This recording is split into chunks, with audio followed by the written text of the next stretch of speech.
Bonjour! Donc ce matin, c'est la vidéo pour vous apprendre à faire la petite série du yoga tout doux après le réveil. Donc je rappelle les étapes. 1. J'ouvre les yeux, pensée positive. 2. Je m'étire à fond, les pieds, les bras, les jambes dans mon lit, tranquille. Je me lève, je passe aux toilettes. Je vais ensuite dans la salle de bain. Je me rince 3 fois le visage à l'eau fraîche avant d'éponger, pas d'essuyer, juste éponger, d'accord? Je gratte la langue avec le gratte-langue. Et ensuite, je bois un verre d'eau chaude, il n'a pas besoin d'être grand. Et peut-être selon là où vous en êtes dans la cure, avec du citron ou autre chose.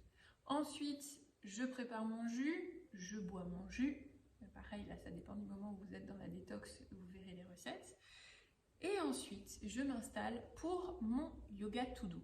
Le yoga tout doux, c'est vraiment le début, d'accord? On commencera par ça. Et ensuite, on viendra rajouter le yoga de la digestion.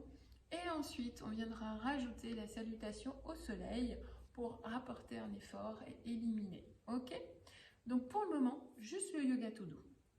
On commence comment? Par Shavasana. Shavasana, c'est bras et jambes à 45 degrés. Voilà. Pour vraiment venir passer d'un état à un autre, du moment du réveil au moment du yoga.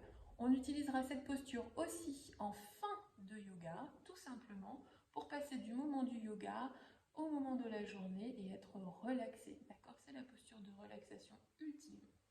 Donc, je m'installe en Shavasana, bras et jambes écartés à 45 degrés. Je réajuste le carré lombaire si j'ai besoin. Voilà, la tête regarde là-haut. Si je veux, je ferme les yeux. Et je relâche sur le tapis. Vous restez comme ça, à peu près 3 à 5 minutes, tranquille. Okay. Ensuite, vous viendrez vous redresser. Comment je me redresse? Vous avez vu? Je viens placer main droite sous mon carré lombaire, main gauche par-dessus. Et sur une inspiration, je pousse sur les mains, je me redresse. Ça évite de me faire mal au dos. Comme ça, j'ai pas mal au dos. Ok? Maintenant, assise sur le tapis, les jambes en contact, les pieds en contact. Je fais attention à ce que ma colonne soit bien droite. Donc, je ferme ma main à 90 degrés. Vous avez vu? Comme ça. Première chose à faire, les orteils. Juste les orteils. Je plie, je tends. Je plie, je tends. Je plie, je tends. 5 fois. Ok. Les pieds maintenant. Je tends en inspirant par le nez. J'expire, je ramène les pieds vers moi. J'inspire, je pousse. J'expire, je ramène vers moi. J'inspire, je pousse. J'expire, je ramène vers moi. J'inspire, je pousse. J'expire, je ramène vers moi. J'inspire, je pousse. J'expire, je relâche. Ok. Ensuite, les chevilles. Donc j'écarte un petit peu plus les pieds. D'abord avec pied droit, puis après avec pied gauche, je viens tourner le pied. Tout simplement, je veille à ce que mon dos reste bien droit. 5 fois dans un sens, 5 fois dans l'autre sens. Je respire normalement, puis pied gauche. Ok, là-dessus c'est bon. Maintenant, je vais plier le genou droit. Je vais passer mes mains et les croiser sous le genou droit. Pardon. J'inspire, je tends la jambe sans que le talon touche le tapis. J'expire, je replie et je pousse mon genou le plus près possible de ma poitrine.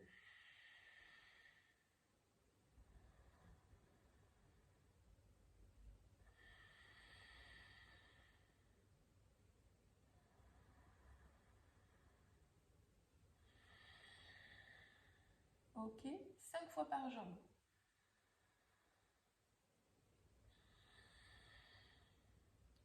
Et je repose. Je m'occupe de la jambe gauche pareil, toujours un côté et l'autre pour équilibrer. Ensuite, prochain asana. Asana, ça veut dire posture, assise en sanskrit. Je vais tendre les mains et je vais écarter et fermer les mains. À fond par contre, écartez bien les doigts et fermez bien les poings. Veillez toujours à être à cet angle à 90 degrés, les bras bien parallèles aux jambes et au sol. Ok?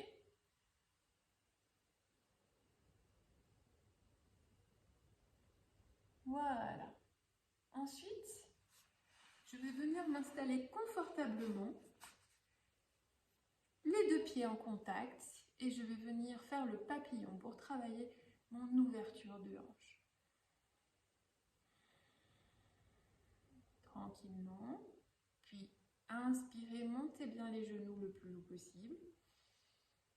Et expirez. Sur l'expiration, vous rapprochez les deux genoux du tapis pour faire en sorte qu'un jour, les deux genoux touchent le tapis. Recalez votre dos bien droit. Gardez le souffle, les poumons vides. 1, 2 secondes, puis relâchez. Papillon.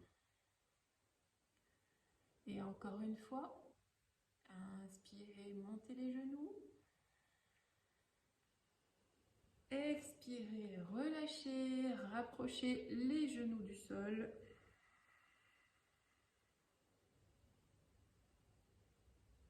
Un, deux poumons vides. Et relâchez. Vous le faites une troisième fois. Ensuite, vous vous installez confortablement en tailleur. Moi, j'aime bien la posture parfaite. Donc, vous venez chercher quelque chose pour surélever vos fesses. Un petit coussin de méditation, un banc de méditation. Si jamais vous n'avez pas ça et que vous pensez continuer vos pratiques, venez en chercher un en banc ici, qui sont très bien. Placez-le sous vos fesses. Certains préfèrent des bancs de méditation qui ressemblent à ça. Voilà. Donc c'est pas mal aussi. Comme vous le sentez. Commencez la posture parfaite. Je viens m'asseoir sur le bord du coussin là. Mon talon au niveau de mon entrejambe, vraiment aligné avec la ligne médiane de mon corps. Vous voyez, si je fais ça, le talon, il est bien aligné. Je plie l'autre jambe, je viens le placer devant. Voilà, ma jambe, je viens la placer devant. Donc en fait, j'ai les deux talons qui sont alignés sur la ligne médiane de mon corps, mais pas croisés. Et là, mes deux genoux touchent le sol. Donc qu'est-ce qui se passe? Je suis un trépied. J'ai les deux points d'appui des genoux au sol et les fessiers derrière. Ma colonne, elle est bien droite. Ok? Une fois que je suis installée comme ça, je tends les bras à 90 degrés à la verticale, mains sur les épaules, j'inspire, j'expire, je tourne, j'inspire, j'inspire,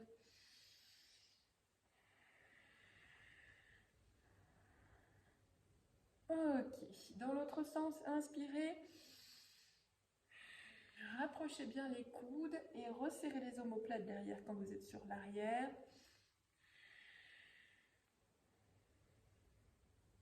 Ok, relâchez. Maintenant, toujours installé en posture parfaite, on va travailler le souffle, exercice de souffle qui s'appelle Nadi Shodhana. Vous prenez la main, voilà, index et majeur, vous les pliez, les autres restent tendus. C'est pas hyper facile, d'accord? Si jamais vous n'y arrivez pas au départ, les deux doigts, index et majeur, vous les posez sur le front, d'accord? Inspirez. Bouchez la narine droite, expirez narine gauche. Si vous êtes gauchère, c'est dans l'autre sens, vous prenez la main gauche. Inspirez narine gauche. Bouchez la narine gauche avec l'annulaire, expirez narine droite. Inspirez narine droite. Bouchez narine droite, expirez narine gauche. Et ce sur 7 cycles. Qu'est-ce qu'un cycle? Un cycle, c'est j'inspire, je bouche, j'expire, j'inspire, je bouche, j'expire. Un cycle. Faites-en 7 pour vous aider à compter. Avec l'autre main, vous pouvez utiliser un mala. Un mala, c'est un collier de pierre. J'en ai ici aussi. C'est ma sœur qui les fait d'ailleurs. Et ça vous aide à compter notamment les mantras quand vous faites des mantras, mais aussi les pranayamas. Donc vous partez d'une perle qui s'appelle la perle gourou ici. Vous en mettez 7 dans votre main. 1, 2, 3, 4, 5, 6, 7. Et simplement, vous décalez à chaque fois que vous faites un cycle. D'accord? Vous savez que vous avez terminé quand vous êtes arrivé à la perle gourou. Et là, ça vous permet vraiment, en fait, de travailler sur la respiration sans avoir à compter. Ok? Quand vous avez terminé ça, vous vous mettez en Shavasana, mains alors allongées sur le dos, mains et bras à 45 degrés et vous prenez 5 à 6 minutes de relaxation, de temps calme. Voilà, j'espère que vous avez apprécié cette vidéo et que vous allez apprécier encore plus le fait de faire ces exercices le matin. Moi, je ne peux plus m'en passer. Bonne journée à tous, à bientôt.